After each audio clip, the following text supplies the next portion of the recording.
તો હેલો દોસ્તો, ફરીથી એકવાર સ્વાગત છે તમારું આ નવા શોર્ટ વિડીયોમાં. તો ઇન્ડસ્ટ્રીયલ એરિયામાં જે સર્કલ હોય છે, સર્કલ કપાય છે અથવા રીંગો બને છે, તો એ કઈ રીતે કટિંગ થાય છે? તો કંઈક આ રીતે એની સિસ્ટમ હોય છે કટિંગ કરવાની, અને એ ઓક્સિજન પ્લસ એલપી એ બે વસ્તુથી કટિંગ થાય છે. તો આખો વિડીયો જોવો સર્કલ કઈ રીતે કપાય છે. જો વિડીયો સારો લાગે તો લાઈક કરજો, ના લાગે તો કંઈ વાંધો નહીં. સારો લાગે તો લાઈક, કમેન્ટ, શેર, સબસ્ક્રાઈબ બધું કરતા જઈએ.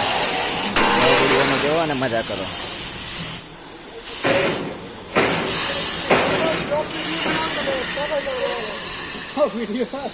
इसीलिए उसको काट रहे थे ना, एकदम मस्त काटा. मैं बोला बना लेता हूँ, यूट्यूब पर छोड़ता हूँ.